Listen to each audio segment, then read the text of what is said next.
If your goal is to increase your maintenance accounts, does it ever make sense to let some of your clients go?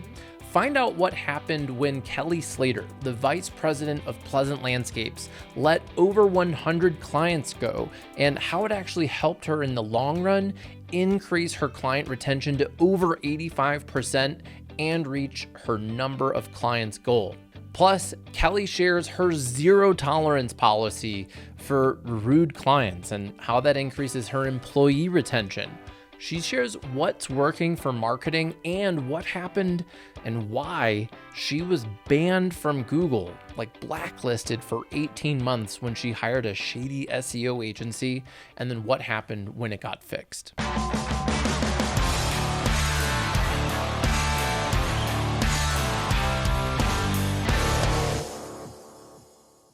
Hey everyone, Jack Justice here, and welcome to the Landscaper's Guide podcast, where we share sales, marketing, and leadership lessons to help you grow your snow and landscape company. Today, I'm excited to invite one of my clients on the show who's been a guest on the podcast. This is now her third time. She's also going to be speaking at the upcoming Landscaper Summit on Thursday, October 26th, in a competition for what's working, where she'll be presenting against two of my other clients who are also going to share what's working. So check that out and the full speaker lineup. We have an amazing show this year at landscapersummit.com. See our show notes for the Landscaper Summit. Save your seat. And now let's dive into the interview with Kelly Slater. Hey everyone, welcome back to the Landscaper's Guide podcast. Today, I'm excited to bring a repeat guest, Kelly Slater. She's the vice president at Pleasant Landscapes. And I've been working with Kelly for many years, and she's been on the show in the past. You should check out her interviews. I'm going to put them in the show notes. I interviewed her about, do 4-day work weeks really work? And they do. And Kelly shares why. And also, Kelly's company has a nonprofit that helps rehabilitated felons transition back into the workforce. But Kelly, what else should we know about you that I haven't already said? Well, I absolutely love what I do. The landscaping industry was not my choice. It chose me 14 years ago now, and I couldn't imagine myself any place else. The industry's been extremely welcoming and very good to me, and I absolutely love it. I feel the same way about the landscape industry, and I just got back from Elevate, and I was at another trade show in Florida the week before, and I have some new people on my team, and they all agreed that it's one of the greatest industries we've worked in. The people in this industry are incredible. One of the things that I like about the green industry is people generally seem to share ideas about what's working. And so today I wanted to talk with you about what's working. How did you break your second ring the bell goal with us? So why don't you tell, what is the ring the bell goal? What was the first one? And then what was your second one? So when we started working with Ramblin Jackson many years ago, my two ring the bell goals, which were also my personal goals, were to reach 3 million in sales. And we're a residential landscaping company, as well as sustain 500 maintenance accounts. And a couple years ago, we hit that 3 million. That was our first ring the bell goal. And that was just by completely overhauling our web presence and changing our marketing strategies and really honing in on our processes and improving on that, as well as our staff and investing in our staff. But most recently, we just hit our 500 maintenance account goal this summer. Actually, a little bit past that now. We're at like 526. And that was our big second ring the bell goal that we hit. Well, congrats. I brought the big ass bell to the interview today. Woohoo! So congratulations. We have a big ass bell at Ramblin Jackson. And one of the really cool things when you texted me, and it was so cool to get a text from you when you broke 500, I was actually at lunch at Smoke and Dave's Barbecue in Lyons, Colorado with the whole staff of Ramblin Jackson. We flew everyone out for our retreat. And I got to read that to everyone. And so that was a really cool experience. And just minutes ago, we were in the Landscape Executive Mastermind, and you shared you're now past that. So where are you at like today? Because that was only We're at 526 today. 526, and I mean it was only like maybe 6 weeks ago that you broke 500. So Yeah. that's amazing. What would how many maintenance clients did you have when you started at Pleasant Landscapes? And then what would you say you'd attribute reaching 500 to? It's not just marketing, but what else are you doing that's working? So the number isn't really as exciting as it sounds. When I started at Pleasant Landscapes 14 years ago now, we were right around 400 accounts, but I'd say 20 to 25% of those accounts were not profitable. They were either a break even or a loss. So I spent the first couple of years kind of going through and getting rid of the accounts that were not profitable. And we were probably as low as about 300 or just under 300 at one point. And then kind of had to reset and build back up because 500 accounts doesn't mean anything if you're not profitable. When we came to Ramblin Jackson years and years ago, our website was an absolute mess. The season before I met you, we actually spent 18 months, which for us was 2 full seasons, kicked off of Google. So our web presence was almost non-existent. And that really hurt. So we had to revamp our entire website to attract the right customers, to have a website for people to go to that was searchable on Google without being in violation or in Google jail. Teaching our crews how to properly maintain the yard, making sure that they're clear on what our expectations are and what our clients' expectations are and what we sell to them. And then keeping that up throughout the year. So our maintenance accounts are 12 months accounts. We don't just do seasonal maintenance. We've tried different types of marketing throughout the years besides just website SEO stuff. We've done the social media marketing. We don't spend a lot of money on that. It doesn't seem super effective in our market. We kind of use it during slow seasons. Terrestrial radio ads have been by far my second or third best return on my investment when it comes to my marketing. It's been phenomenal. We've been doing terrestrial radio ads in our Charleston market here for coming up on 4 seasons, and it's been fantastic for sales, recruiting, just brand awareness as a whole. There's a lot to unpack here. I wanted to start with pruning out bad fit clients. So, before you made the effort to get to 500, you took a step back in some ways by getting rid of some clients. What was it about those clients that made them not a fit? Were you just maybe pricing incorrectly? Were they just not being charged enough? Or was there something else that made them not a fit for the company? It was a combination of a couple different things. I'd say of the about 100 accounts that we dropped, they were either legacy accounts that we had had for 10 and 15 years, and their prices had not been increased, although their landscaping may have increased. And there were a good handful of clients that just didn't fit the mold of what we were trying to create. It's important to this day that our clients appreciate the hard work, not just in the quality, but in the professionalism that every single team member of ours displays. And I have a zero tolerance for a client that's going to be rude to any staff member. I am not afraid to fire a client. I don't care how much their account's worth. If they don't fit that mold, every single staff member of mine respects what they do and respects the client's property when they're there. And we expect the same in return from our clients. What kind of confidence do you think that gives your team knowing that you have their back? Yeah, it's funny you asked that question. I actually got a phone call this morning from my maintenance field supervisor, and he had just spent 15 minutes being berated by a new client, being spoken to absolutely horribly. And she was a new client. We had only had him for about 30 days. And he said, can you help me? I said, I'm going to send her an email right now and I'm going to give her a call and we're not going to service them anymore. I don't want to take the wind out of their sail when they're out in the field and they're working tirelessly day in, day out to make money for this company and then to be disrespected. And they know I don't tolerate that. And I think that gives them a tremendous confidence when they're out in the field.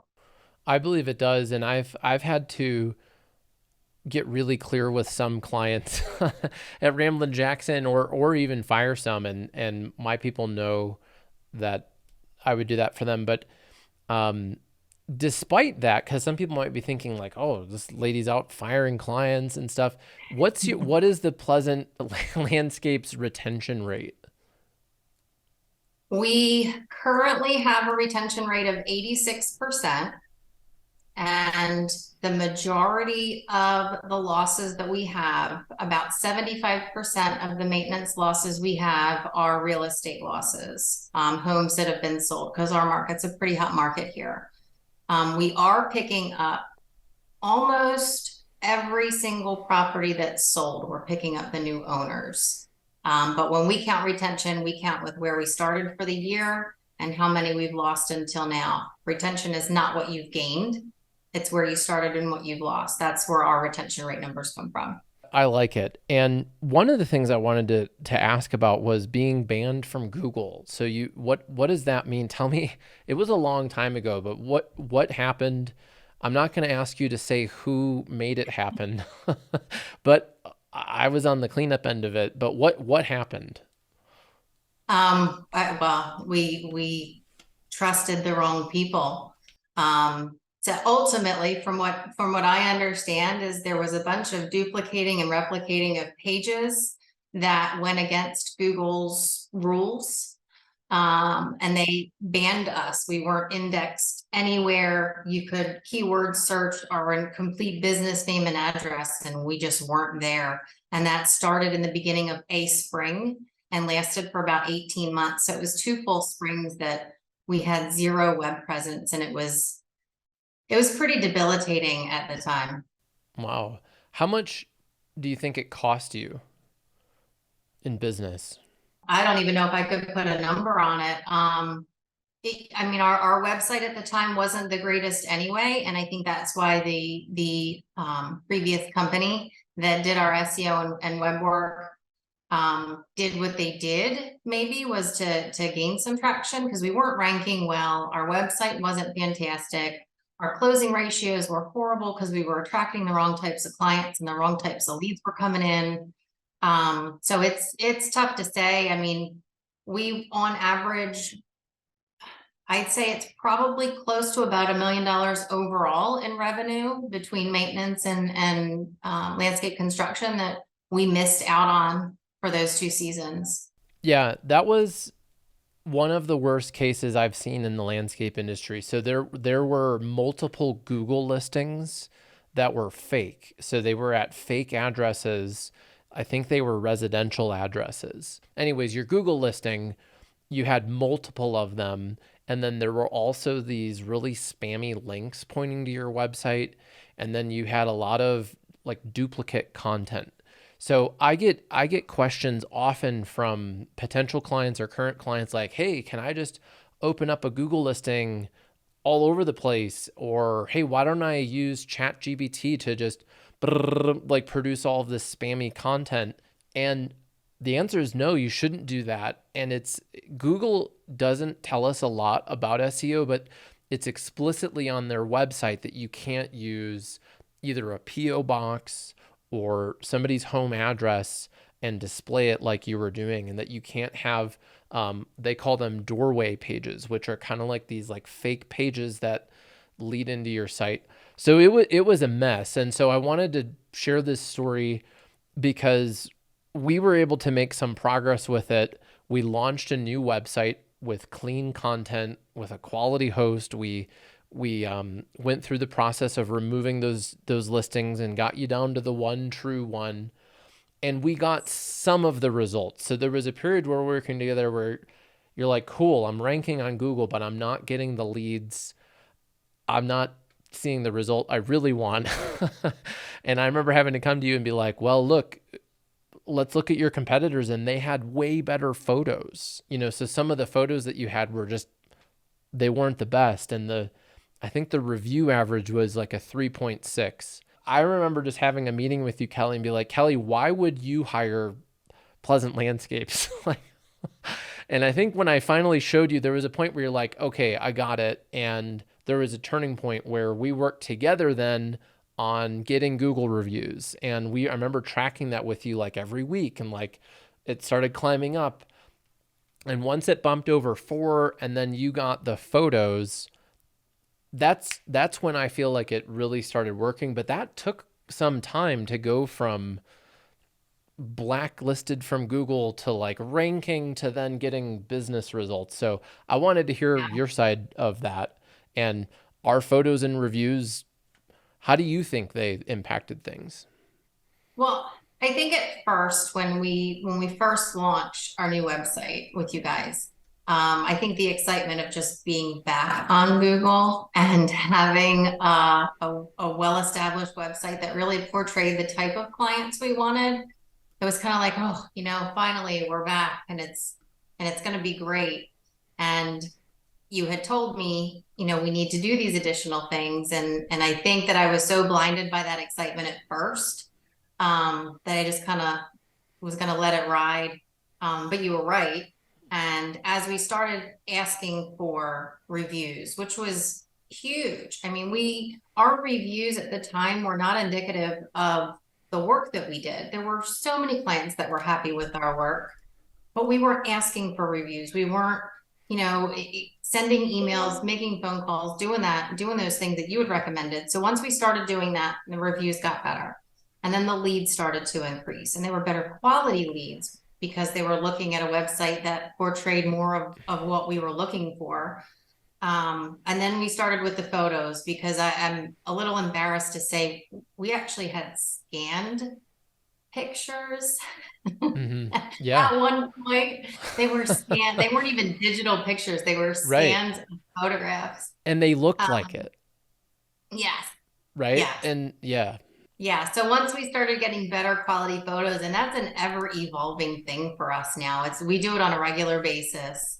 It doesn't have to be tens of thousands of photos a season, even if it's just, a half a dozen or a dozen every month. It's helpful to keep the content fresh. But once we started asking for the reviews, we saw that increase. Doing better quality photos to put out there, that's when we really started to see the phone ring more, and we were already getting better quality leads. Now we're getting more better quality leads. We had to expand our sales department and bring on more people.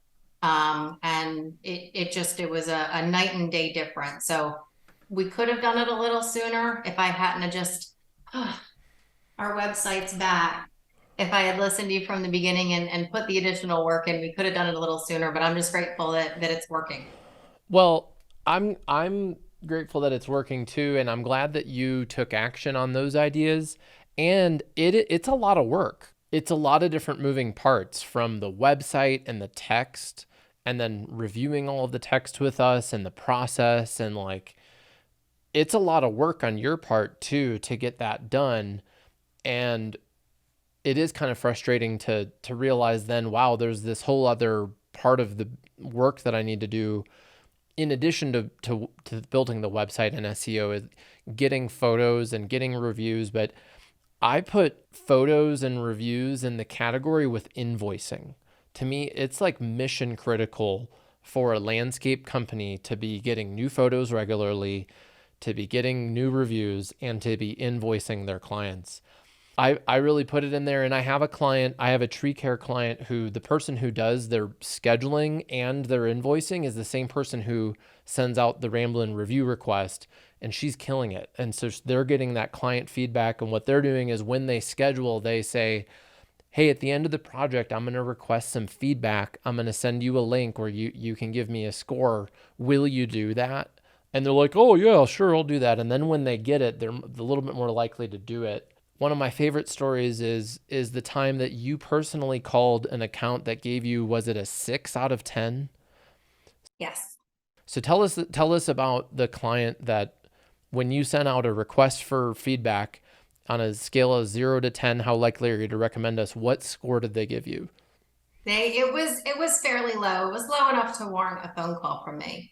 And I'd reached out to them and started listening to their grievances on the phone, and it seemed pretty valid why they were upset. And just through conversation, it wasn't the service that they were necessarily upset about. It was the way that they were able to use their backyard, which they weren't. And it resulted in a $85,000 complete landscape renovation in their backyard. And they're ecstatic. They love their backyard now. And they actually sent me a really cute 8x10 picture of their grandkids playing in the backyard.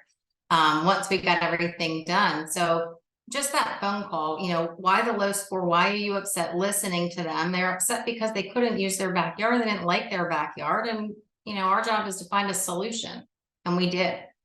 Well, I love that, because a lot of people, I think, are only on the hunt for the 5-star Google reviews. But to me, the gold is really in the 4-star reviews, the 5-star reviews, the 6-star reviews, and the opportunity to call a client and listen to them and hear why are they unhappy, what's going on. And then not every time will it result in a big upsell, but in this case, it certainly did.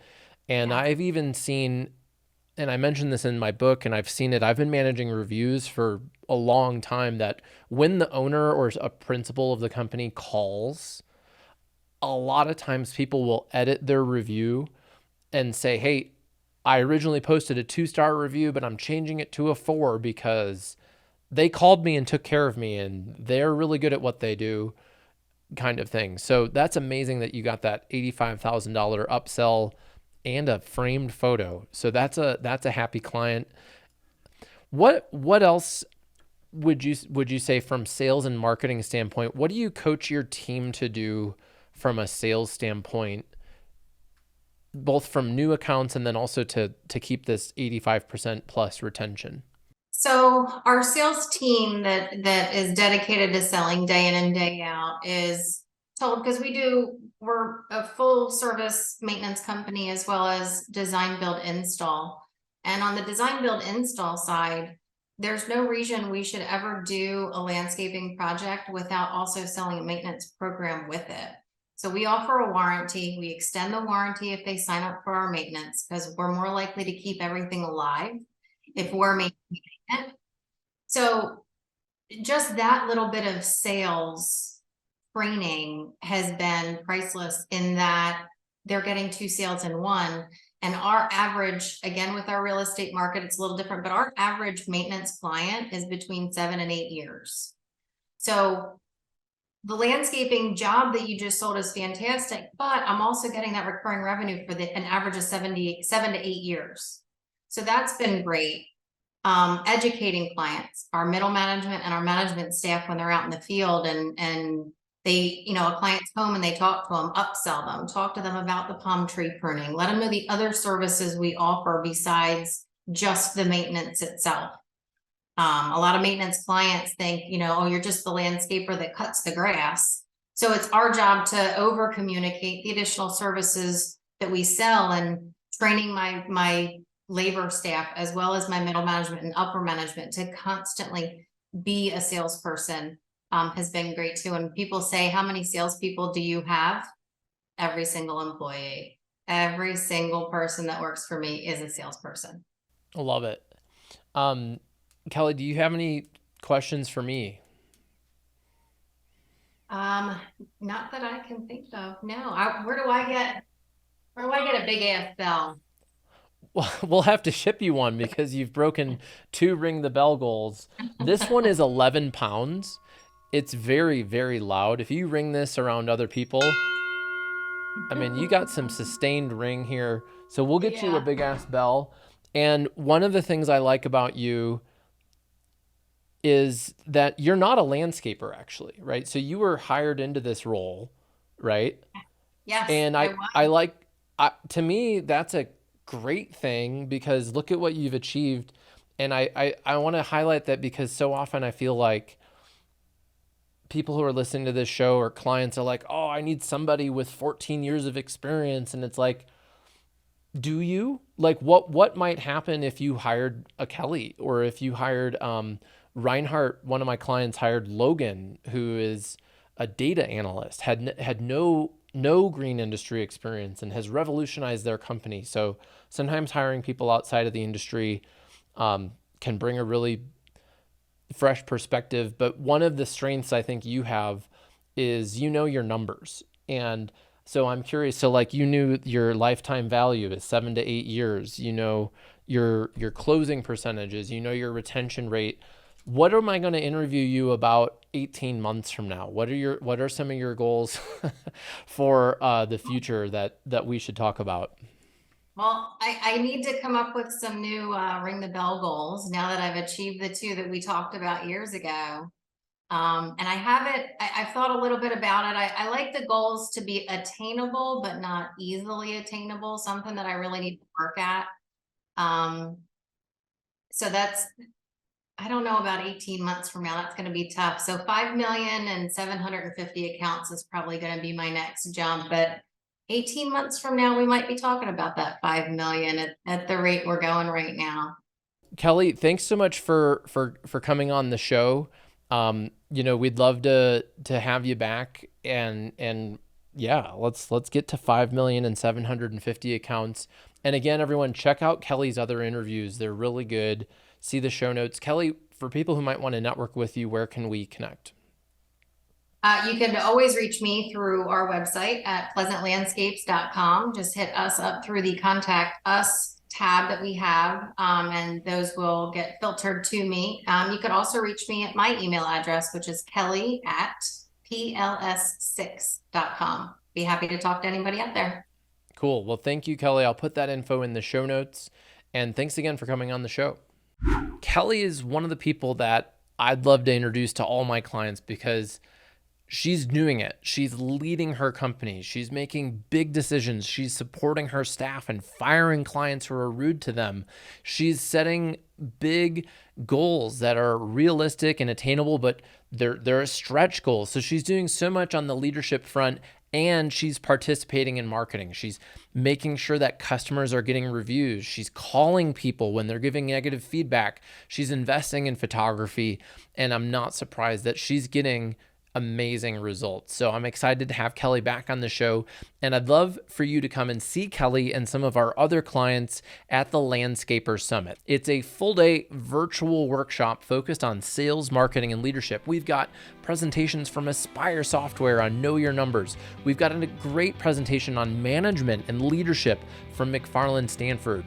We've got a presentation from Team Engine on recruiting and retention. And I've got 3 of my clients who are presenting what's working, like what's really working. 3 real landscapers are going to present and compete against each other. You guys get to vote, and whoever wins, I'm going to donate to their favorite nonprofit.